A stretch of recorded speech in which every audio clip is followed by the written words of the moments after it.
রাব্বুল আলামিন। যে কথাটুকু বলতেছিলাম যে আল্লাহ আমাদেরকে দুনিয়ার মধ্যে পাঠাইছেন, পাঠানোর পরে নির্দিষ্ট একটা সীমা দিয়ে দিয়েছেন যে বান্দাকে আমি দুনিয়ার মাঝে পাঠাইলাম। দুনিয়ার মাঝে পাঠানোর পরে নির্দিষ্ট একটা সময়সীমা আমি আল্লাহ দিয়ে দিয়েছি। যে সময়সীমাটা কেবলমাত্র আমি জানি, এই সময়সীমাটা আমি অন্য কাউকে জানানোর মতো আমি এরকম সুযোগ দেই নাই।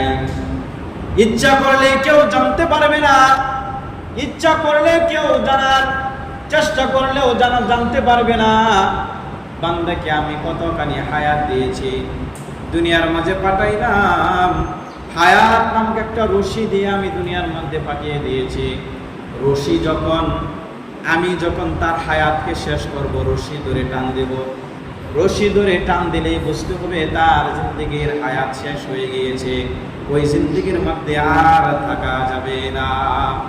এই জন্য কবি বলতেছেন, কাগজ কাটকর গুড়ি বানাকর, কাগজ কাটকর গুড়ি বানাকর उड़ाता है आसमान में, गुड़ी बेचारा क्या करेगा रशी मौकत हाथ में। বালক যেরকম ভাবে গুড়ি উড়ায়, সারাদিন গুড়ি আকাশের দিকে আকাশে উড়ে। আরে এখনের জামানার পোলা মানে তো গুড়ি উড়ায় না। আমি নিজেও বহু গুড়ি উড়াইছি, এমনও গুড়ি উড়তো যে গুড়িগুলো আকাশে শব্দ করতো। আমাদের আঞ্চলিক ভাষায় ওই গুড়িগুলাকে ডাক গুড়ি বলতো, মানে ডাক দেয়, গড় গড় গড় গড় করে শব্দ করতো। এই গুড়ি যখন আকাশে উড়ে তখন গুড়ি মনে মনে ভাবতে থাকে যে আমার আর নিচে নামতে হবে না, নিচে নামার প্রশ্নই আসে না, আমি সারাদিন উঠতেছি, এটা আমার স্বাধীনতা। কিন্তু না না, যখন সন্ধ্যা হয়ে যায়, যে বালকে গুড়ি উড়াইতেছে সে যখন নাটায় টান দেয়, নাটায় যখন পেছতে থাকে, আস্তে আস্তে আস্তে আস্তে এক সময় যখন তার হাতে যখন চলে আসে, তখন গুড়ি আশ্চর্য হয়ে যায়। গুড়ি মনে মনে ভাবতে থাকে আমি সারাদিন নিঃস্বাধীনভাবে আকাশে উঠছি, এখন থেকে আমি আমার মালিকের হাতে ধরা দিয়ে দিয়েছি। ঠিক এরকম ভাবে আল্লাহ পাক রব্বুল আলামিন আপনাকে আমাকে যখন দুনিয়ার মধ্যে পাঠাইছিল, পাঠানোর পরে হায়াত নামক একটা রশি দিয়ে দুনিয়ার মধ্যে ছেড়ে দিয়েছে। বান্দা দুনিয়ার মধ্যে যাও, দুনিয়ার মধ্যে যাইয়া তুমি আমার হুকুমগুলাকে পালন করো। তোমাকে আমি স্বাধীনতা দিয়ে দিলাম, একটা রাস্তা জান্নাতের আর একটা রাস্তা জাহান্নামের। তুমি যদি জান্নাতের রাস্তার দিকে চলো তাহলে তুমি আমাকে পাইবা, জান্নাত পাইবা। আর একটা রাস্তা হলো জাহান্নামের, যদি তুমি সেই রাস্তার দিকে চলো তাহলে তুমি আমাকেও পাইবে না, জান্নাতও পাইবে না। তোমার জন্য আমি নির্ধারিত করে রেখে দিয়েছি জাহান্নাম। বান্দা মনে মনে ভাবে আমি তো দুনিয়ার মধ্যে আসছি, আমার আর যাওয়া যাবে না। আল্লাহ আবার কেডা? এই অনেকে আছে আল্লাহ এটা আছে যে এটা বিশ্বাস করে না। পৃথিবীর মধ্যে এমন অনেক মানুষ আছে যারা আল্লাহ বলতে কিছু আছে এটা কেউ বিশ্বাস করে না, বলে না। আরে অনেকে আছে যারা আসল বিশ্বাস করে না, অনেকে আছে যারা জান্নাত বিশ্বাস করে না, অনেকে আছে নবী রাসূল বিশ্বাস করে না, কোরআন কিতাব এগুলাকে বিশ্বাস করে না। কিন্তু ওদের সাথে আমাদের একটা জায়গায় মিল আছে, জানেননি? একটা জায়গায় ওদের সাথে মিল আছে। এটা হলো তামাম দুনিয়ার যত নাস্তিক আছে, যত মানুষ আছে, সবাই বিশ্বাস করে একদিন না একদিন মৃত্যুবরণ করতেই হবে। মৃত্যু থেকে পলায়ন করে কেউ কোথায় যে লুকাতে পারবে না। মৃত্যু এমন একটা জিনিস যার থেকে পলায়ন করে কেউ আজ পর্যন্ত রেহাই পায় নাই। সাদ্দাত নিজে বেহেশত বানাইলো, 1 সেকেন্ডের জন্য সাদ্দাতকে সময় দেওয়া হয় নাই জান্নাত ঘুরে থাকার জন্য। বলে মৃত্যু যখন নির্ধারিত সময়ে আসবে, এই নির্ধারিত সময়ের ভিতরে মালাকুল মউত তোমার জানকে কবজ করে নিয়ে যাবে, দুনিয়ায় আর থাকা যাবে না। অনেকেই মনে মনে ভাবে যে মৃত্যু হইব তো আমি শেষ, আমার জন্য জান্নাত নাই, জাহান্নাম নাই, হাসর নাই, ফুলসিরাত নাই, আল্লাহর সামনে দাঁড়ানো লাগবে না। এইভাবেই জন্ম হয়েছে, এইভাবেই মৃত্যু হইব। না না, মৃত্যু যখন তোমার হবে, ওই তোমার মৃত্যু হওয়ার সাথে সাথে তোমার আখিরাতের জিন্দেগি শুরু হয়ে যাবে। মৃত্যু হওয়ার সাথে সাথে তোমার আখিরাতের জিন্দেগি শুরু হয়ে যাবে, দুনিয়ার জিন্দেগি বন্ধ হয়ে যাবে। আমাদের বুজুর্গরা আমাদেরকে সবক দিত এরকম ভাবে যে আমল নামা ততদিন, হায়াত আছে যতদিন। আমল করব ততদিন, হায়াত আছে যতদিন। আমল করব ততদিন। আমার সাথে সাথে বলেন তো, আমল করব ততদিন, হায়াত আছে যতদিন। আমল করব ততদিন, হায়াত আছে যতদিন। এগুলা বুজুর্গদের সবক। বিভিন্ন পীর মাশায়েখরা এরকম ভাবে সবক দেয় যে হায়াত আছে যতদিন, আমল করার সুযোগ ততদিন। আমাদের বুজুর্গরা আরো বলে যতদিন হায়াত থাকবে ততদিন পর্যন্ত তুমি গুনাহ করারও সুযোগ পাইবা। হায়াত নাই, গুনাহ করারও সুযোগ নাই। হায়াত নাই, নেক আমল করারও কোনো সুযোগ নাই। হায়াতে জিন্দেগির মধ্যে যতদিন তুমি দুনিয়ার মাঝে থাকবা, ওই দুনিয়ার মাঝে থাকা অবস্থায় তুমি নেক আমল এবং বদ আমল করার সুযোগ আল্লাহ তোমাকে দিয়ে দিবে। দুনিয়ার মধ্যে যত রকমের ভালো কাজ হয়, এই ভালো করে শোনেন, আমাদের একটা ভুল একটা ধারণা আছে, যেটা শিক্ষিত মানুষগুলাও করে, যে এরকম ভাবে বলে যে হায়াত, মত, বিয়ে, শাদী এগুলো আল্লাহর হাতে। এই কিভাবে যেন মিলাই বলে না, মুরব্বীরা কিভাবে মিলাই না? হ্যাঁ, আর একটা কিভাবে ছন্দ মিলায় কয়, হায়াত, মত, রিজিক এইগুলো হলো আল্লাহর হাতে। এইগুলো আমরা বলি যে যার রুজে যেন রাখছে তার সাথে তার বিয়া হবে, এরকম ভাবে বলি না? এই চারটা মাঝে কি সীমিত নাকি? আল্লাহর হাতে কি এই চারটাই, আর কিছু নেই? আর কিছু নেই? আমরা কি বলি যে হায়াত আল্লাহর হাতে, মত আল্লাহর হাতে, বিয়ে শাদী কার সাথে হবে এটা আল্লাহর হাতে, রিজিক আল্লাহর হাতে। আর এই কয়টাই কি আল্লাহর হাতে? আরে এই কয়টাই না, এই কয়টাই না। দুনিয়ার মধ্যে যত ভালো কাজ হয় সবগুলাই আল্লাহর পক্ষ থেকে হয়, আল্লাহর পক্ষ থেকে হয়। আর দুনিয়ার মধ্যে যত খারাপ কাজ সংগঠিত হয়, সব খারাপ কাজ সংগঠিত হয় শয়তানের মাধ্যমে, শয়তান দ্বারা। শয়তানে প্রবচন দেয়, এরপরে শয়তানে করে, শয়তানে করায় মানুষদের। শয়তানের অত্যধিক পাওয়ার আল্লাহ দেয়া দিছে যে মানুষের শিরায় শিরায়, রগে রগে তুমি যায় পৌঁছবা। শয়তানরে যখন আল্লাহ তাআলা আযাজিল বলে জান্নাত থেকে যখন তাড়িয়ে দিয়েছে, তখন শয়তানে বলছে, আল্লাহ আমি একা শুধু বিভ্রান্তি হব না, একাই জাহান্নামে যাব না, আমি জাহান্নামে তোমার তোমার বান্দাদেরকে নিয়ে যাব। আল্লাহ বলে, না না, এটা কোনোভাবেই সম্ভব না, যে নাকি আমার খাঁটি বান্দা তাকে তুমি নিতে পারবে না। বলে, আল্লাহ তোমার কাছে আমি কয়টা ক্ষমতা চাই, আমি পাওয়ার চাই, আমাকে এই কয়টা পাওয়ার তুমি দাও, এই কয়টা জিনিস দাও, তাহলে আমি পারবো। আল্লাহ বলে, অবশ্যই দিলাম, কি কি পাওয়ার দরকার তুমি বলো। বলে, এক নম্বরে পাওয়ার বলে আমি কিয়ামত আগ পর্যন্ত আমার হায়াত চাই। কি? কিয়ামত আগ পর্যন্ত আমার হায়াত দাও। আল্লাহ বলে, যা আমি দিয়া দিলাম। দ্বিতীয় নম্বরে বলে, আমি যেন মানুষের রক্তে রক্তে, শিরায় শিরায় পৌঁছতে পারি, মানুষের কলবের মধ্যেও যাইতে পারি, এরকম তৌফিক দাও। আল্লাহ বলে, যা আমি দিয়া দিলাম, এটাও আমি দিয়া দিলাম। শয়তানে আবার বলে, আল্লাহ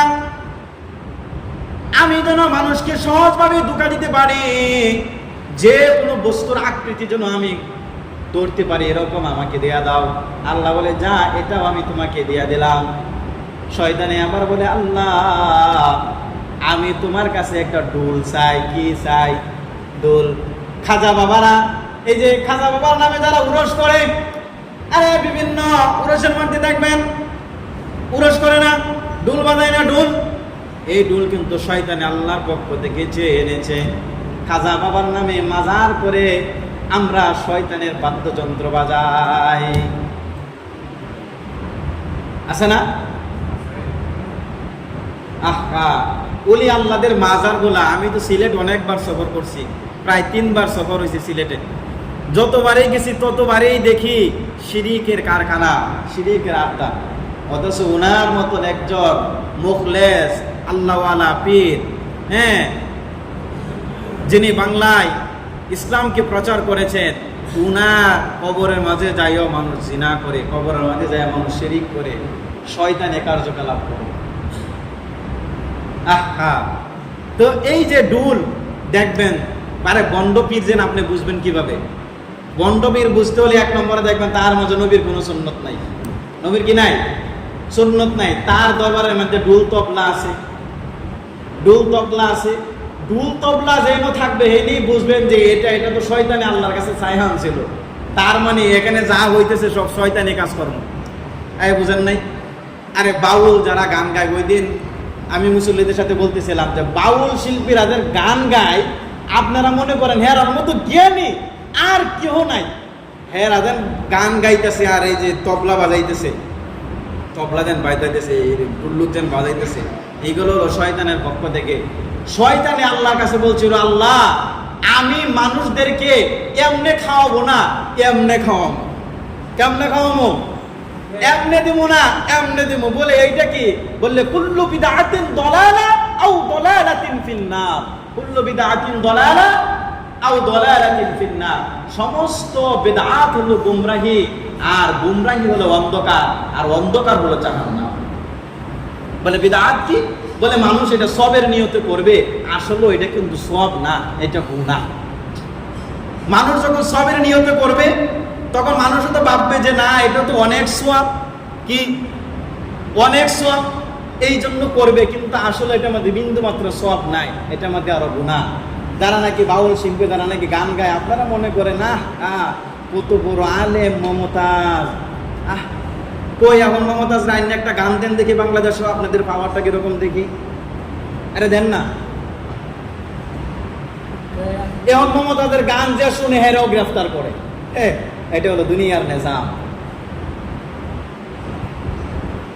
ওদের গানের ভিতরে, ওদের কথার ভিতরে সহিহ কোন হাদিস নাই, ওরা কোরআন তেলাওয়াত করতে পারে না সহিহ ভাবে। আর ওদের কাছে হাতিয়ার হলো শয়তানের বড় তবলা, ডুল, শয়তানের হাতিয়ার থাকে। আল্লাহু আকবার। আমি কালকেও একজনের বাড়িতে গেছি, যাই দেখি বেদাতের বড় কারখানা, বিশাল বড় বেদাত চলতেছে। আমি জিজ্ঞাসা করলাম, বাড়ির মা বোনেরা যারা আছেন সবাই এখানে, মুরব্বী যারা আছেন সবাইকে ডাকলাম, ডাকার পরে বললাম, আচ্ছা এখানে দিন এটা হচ্ছে, এটা কি? বলে হ্যাঁ হ্যাঁ এটা তো এটা। আমি যে এটা কি আমাকে বুঝান, আমি তো বুঝি নাই, এত পড়াশোনা করে আসছি, এরপরও এটা আমি বুঝতেছি না, আমাকে বুঝান এটা কি। আপনি যদি আমাকে বুঝাইতে পারেন এটা তো নেকের আমল, এটা তো নেকের জন্যই করতেছি। আমি সে নেকের জন্য যেহেতু করতেছেন, তাহলে আপনি আমাকেও বলেন, আমি একাও করব না, আরো মানুষের নিয়ে আমিও করব। আমাকে বোঝান, আমি যেন আলেম হয়েছি এই জন্য সবকিছু বুঝবো এমন তো কোনো কথা না। আমাকে বুঝান, আমিও বুঝবো। পরে দেখি এক একজন এক এক দিকে, কেউ ওই ঘরে চলে গেছে, কেউ ওই ঘরে, কই ওই ঘরে। আমাকে বোঝান, আমিও করব। তো মানুষ নেক আমল করে সবের নিয়তে, কিন্তু সে আসলে বুঝতেছে না এটা সওয়াব না, এটা হলো গুনাহ। এটা কি? এটা গুনাহ, এটার মধ্যে শিরিক, এটার মধ্যে বেদাত। আর যে ব্যক্তি নাকি শিরিক করবে সে তো জাহান্নামী, আর যারা নাকি বেদাত করবে সে তো গুমরাহি। আর গুমরাহি করতে করতে একসময় বেদাতের দিকে চলে যায়। আরে আমি এমনও দেখছি এই যে এই সমস্ত বেদাত গুলা যেগুলার মধ্যে হয়, এইগুলার মধ্যে মানুষ সেজদাও দেয়। কি দেয়? সেজদাও দেয়, সেজদা। আমি সরাসরি বলছি, মা বোনরাও এখানে ছিল, বাড়ির সবাই, যে এইটা যেন করতেছেন এটা কি, এটা আমাকে বুঝান। আপনারা মনে করেন যে আপনাদের সাথে মনে হয় এরকম কথা বলি না।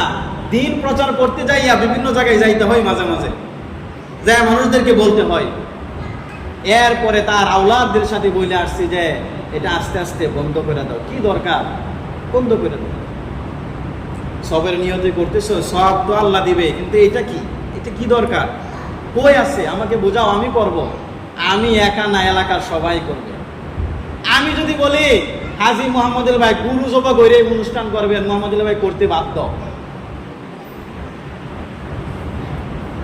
কই আমি তো একদিন বললাম না বয়নার মধ্যে, জয়নাল ভাই আপনি ঋণ করে এই জিনিসটা করেন,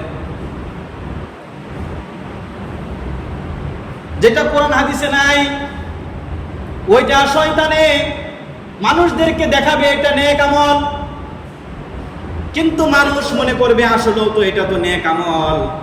বট গাছের মধ্যে সেজদা দেওয়া এটা তো নেক আমল, আরে কলা গাছ কাইটা বেলা বানাইয়া সারা এটা তো নেক আমল। শয়তানে মনে করাই দিচ্ছে এইটা করলে তোর সব হইব কর। আরে মোমবাতি জ্বলাই, 4-5টা মোমবাতি, একটা মোমবাতি হলো তাদের পিসাব, তাদের পীর হলো বড় মোমবাতি, এখান থেকে মোমবাতি জ্বলা, বড় অনুষ্ঠান করে আয়োজন করে, দোয়া মিলাদ করে আয়োজন করে, খিচুড়ি পার্টি করে, বিরিয়ানির পার্টি করে, শয়তানে ঢুকাই দিছে, শয়তানে বাবাইতেছে যে এটা হলো মজা, এটা নেক আমল। আল্লাহ পাক রব্বুল আলামিনের কাছে শয়তানে তর্ক বিতর্ক শুরু করে দিয়েছে। সূরা মায়েদা এবং সূরা বাকারার মধ্যে আয়াতগুলোকে আল্লাহ পাক রব্বুল আলামিন উল্লেখ করেছেন। উল্লেখ করে শয়তানে আল্লাহর সাথে তর্ক করে, আল্লাহ তোমার কিছু বান্দাকে আমি জাহান্নামে নিব, বলে আল্লাহ বলে জীবনও পারবা না, আমার বান্দাগুলোকে জাহান্নামে নিতে পারবে না। বলে নিব, তারা ভাববে তোমার ইবাদত করতেছে, কিন্তু আসলেও তা না, তারা আমার ইবাদত করতেছে। নাউজুবিল্লাহ।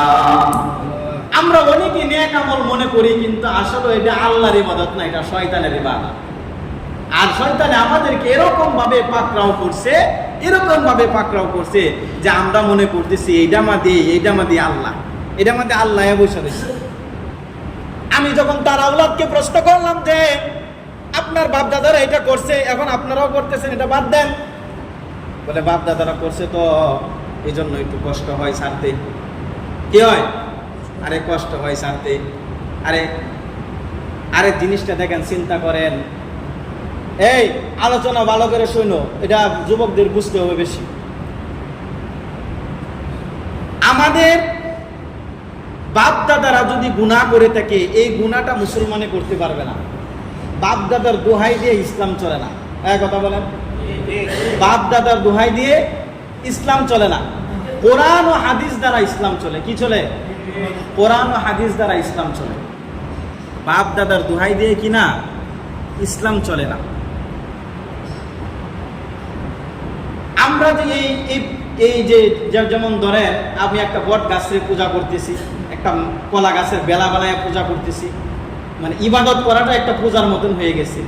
এটা যেন বাপ দাদারা করছে, এখন আমরা করতেছি, এইটা যদি বলি তাহলে আমাদের হিন্দুদের সাথে আমাদের মিল হয়ে যায়। কিরকম ভাবে?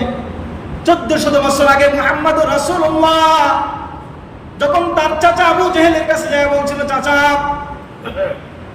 আবু তালিবের কাছে যখন যায় বলছিল, চাচা যান, আপনি আমাকে নবী হিসাবে স্বীকার করেন। মান ক্বালা লা ইলাহা ইল্লাল্লাহ ফাদাখালাল জান্নাহ। বলে মুহাম্মদ সবই মানলাম, তোমার ধর্ম পালন করা যাবে না। কারণ কি? বলে এটা আমার বাবাই করছে, এটা আমার দাদাই করছে, এটা আমার পর পুরুষরা করছে, এই জন্য করা যাবে না। এবার মুহাম্মদুর রাসূলুল্লাহ বলে, দেখেন আপনার বাপ দাদা যেটা করছে এটা তো ভ্রান্ত ছিল। এখন যদি হিন্দুদেরকে জিগান, যে সমস্ত হিন্দুরা শিক্ষিত, তাদের কাছে যদি জিগান যে এইটা কেল্লাকে করেন, আমার বাবাই করছে, দাদাই করছে, এরপরে সবাই করছে, এই জন্য আমিও করি, এটা বলে না। এখন দেখেন বর্তমানে আধুনিক যুগে মানুষের যুবকদের ব্রেন ওয়াশ করতেছে। কিভাবে ব্রেন ওয়াশ করে? দেখেন হিন্দুদের মধ্যে যে সমস্ত একটু শিক্ষিত আছে, ওরা চ্যাট জিবি নামে, এআই নামে এখন কৃত্রিম বুদ্ধিমত্তা বাহির হয়েছে। চ্যাট জিবি অথবা এআই কৃত্রিম বুদ্ধিমত্তা। তাকে যদি প্রশ্ন করা হয় যে বাংলাদেশের কয়টা বিভাগ আছে, সে বলবে ওয়াইটা। শ্রীনগরে কয়জন মানুষ আছে, সে বলবে ওয়াইটা। কারণ তার কাছে কৃত্রিম বুদ্ধিমত্তা, নেটে যেগুলা সংগ্রহ থাকে এগুলাকে সে ডাটাকে সংগ্রহ করে, সেকেন্ডের ভিতরে বিশ্বের ডাটাগুলাকে সংগ্রহ করে নিয়ে আসে। এখন বুঝছেন, আলোচনাটা বুঝছেন আপনারা কিভাবে যুবকদের মাথা ওয়াশ করতেছে। বলে চ্যাট জিবিকে প্রশ্ন করে যে, চ্যাট জিবি তুমি কেমন আছো? বলে আমি ভালো আছি। যে আচ্ছা তুমি কি ধর্ম সম্পর্কে কিছু জানো? বলে হ্যাঁ জানি। বলে আচ্ছা পৃথিবীর মধ্যে সবচেয়ে প্রাচীন ধর্ম কোনটা? এটা প্রশ্ন করে। তখন এটা প্রশ্ন করার পরে তখন এই চ্যাট জিবি বলে সবচেয়ে প্রাচীনতম ধর্ম হলো সনাতন ধর্ম। কি ধর্ম? বুঝতে হবে কিন্তু এটা না বুঝলে আবার পেস লাগাইবা। সবচেয়ে প্রাচীন ধর্ম কোনটা? এআই চ্যাটজিপিটি তখন উত্তর দেয় যে সবচেয়ে প্রাচীন ধর্ম হলো সনাতন ধর্ম, হিন্দু ধর্ম। এইটা যখন বলে সাথে সাথে এই পর্যন্ত এটা ভিডিওটা কাট করে এটা নেটের মধ্যে ছাইরা দেয় আর মুসলমান যুবকদেরকে বোঝায়, দেখছো। আর আরেকটা কি বলে যে আচ্ছা হিন্দুদের যে মুসলমানের যে ধর্মটা, মুহাম্মদ কবে থেকে ধর্মটা প্রচার করছে? বলে মুহাম্মদ যে ধর্ম প্রচার করছে এই 1400 বছর আগে থেকে। চ্যাটজিপিটি এটা বইলা দেয় যে 1400 বছর আগে থেকে। তখন মুসলমান যুবকদেরকে হিন্দু যুবকরা ওই চ্যাটজিপিটি এআই কৃত্রিম বুদ্ধিমত্তা দিয়ে যুবকদেরকে এটাই বোঝায় যে তোমরা যে মুহাম্মদের ধর্মকে অনুসরণ করো, এটা তো কেবলমাত্র 1400 বছর দ্বারা মুহাম্মদের রচিত ধর্ম, আর আমাদের সনাতন ধর্ম, আমাদের হিন্দু ধর্মটা হলো প্রাচীন ধর্ম। এটা বিশ্বাস হয় না, এআই কে প্রশ্ন করো। বুঝেন নাই? এআই কে আমি কালকেও প্রশ্ন করলাম যে প্রাচীনতম ধর্ম কোনটা? এআই উত্তর দিয়েছে সনাতন ধর্ম। যে তুমি মুহাম্মদকে চিনো কিনা? বলে হ্যাঁ মুহাম্মদকে চিনি, আব্দুল্লাহর বেটা মুহাম্মদকে আমি চিনি। আচ্ছা এবার তুমি বলো ইব্রাহিমকে চিনো কিনা? বলে হ্যাঁ ইব্রাহিমকেও চিনি, ইব্রাহিম একজন নবী ছিল, মক্কায় যে মুকাররমা রয়েছে দ্বিতীয়বার আল্লাহ তার দ্বারা সংরক্ষণ করেছিল। এইগুলো উত্তর দিতেছে এআই। এবার আমি চ্যাটজিপিটিকে প্রশ্ন করলাম, আচ্ছা আদম নামে কাউকে তুমি চিনো কিনা? বলে হ্যাঁ পৃথিবীর যে সর্বশ্রেষ্ঠ মানুষ ছিল তিনার নাম ছিল আদম। এটা কে বলতেছে? এআই। আজকে কৃত্রিম বুদ্ধিমত্তা এআই চ্যাটজিপিটি প্রশ্ন করি আমার কথার সাথে মিলে কিনা দেখো। এবার বলতেছে হ্যাঁ আচ্ছা পৃথিবীর মধ্যে সবচেয়ে পুরাতন ধর্ম তুমি বলছো যে সনাতন ধর্ম। বলে হ্যাঁ পৃথিবীর মধ্যে সবচেয়ে পুরাতন ধর্ম হলো সনাতন ধর্ম, যেটা হিন্দু ধর্ম আমরা বলি, হিন্দু ধর্ম। এখন আমি তাকে আবার দ্বিতীয়বার পাল্টা প্রশ্ন করলাম, আচ্ছা এবার তুমি বলো তো পৃথিবীর মধ্যে মূর্তি পূজা কখন থেকে শুরু হয়েছে? এবার চ্যাটজিপিটি উত্তর দেয় পৃথিবীর মধ্যে যে এই মূর্তি পূজা শুরু হয়েছে নূহ নবীর পয়গম্বরের জামানা থেকে। কার জামানা থেকে? নূহ নবীর জামানা থেকে। চিন্তা করলাম যে হাদিসে যেটা বলছে এটা তো সেম কিছুটা হইলেও মিল আছে। এবার আমি তাকে উল্টা প্রশ্ন করলাম যে সনাতন ধর্মের মেন কাজ কি, তারা কি প্রভুর অনুসরণ করে? বলে তারা বিভিন্ন দেব দেবীর পূজা করে, বিভিন্ন দেব দেবীর পূজা করে। এবার আমি তাকে প্রশ্ন করলাম যে মুহাম্মদের ধর্মের নাম কি ছিল? বলে মুহাম্মদ। আমি আবার তাকে প্রশ্ন করলাম যে ইব্রাহিমের ধর্মের নাম কি ছিল?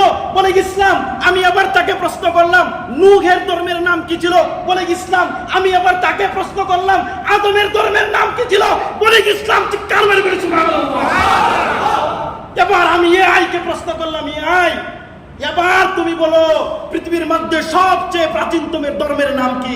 এবার এআই আমার কাছে স্যালেন্ডার করে বলে পৃথিবীর মধ্যে সবচেয়ে পুরাতন ধর্ম হলো ইসলাম। বলি সুবহানাল্লাহ। এই বুঝছো যুবকরা, বুঝছো? এর আগে তোমাদের মাথার ব্রেন ওয়াশ কইরা দিছে কে? হিন্দু এক লোকে। তাকে এআই কে প্রশ্ন করছে যে তোমার পৃথিবীর মধ্যে সবচেয়ে পুরাতন ধর্ম কি? এআই বইলা দিছে সনাতন ধর্ম। আর সনাতন ধর্মের লোকেরা তোমার মাথাকে ওয়াশ করে দিছে। কতটুক ভিডিও চাইবা? আল্লাহু আকবার।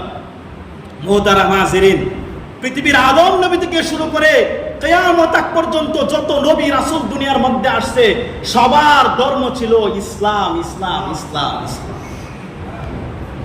হ্যাঁ বুঝাইতে পারছেন? বুঝাইতে পারছি আমি কথাটা? আল্লাহু আকবার। যাই হোক মুহতারাম হাজিরিন, যেটা আমি বলতেছিলাম যে মানুষ পৃথিবীর মধ্যে অনেক নাস্তিক আছে যারা আল্লাহকে বিশ্বাস করে না, হাসরকে বিশ্বাস করে না, মিজানকে বিশ্বাস করে না, ফুলসিরাতকে বিশ্বাস করে না, কিন্তু তারা এক জায়গায় বিশ্বাসী, সেটা হলো মরতে হবে। কি হবে?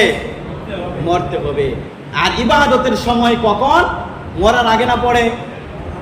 মরার আগে। আল্লাহ বলেন যে ইবাদত করার সুযোগ মৃত্যুর আগে এবং গুনাহ করারও সুযোগ মৃত্যুর আগে।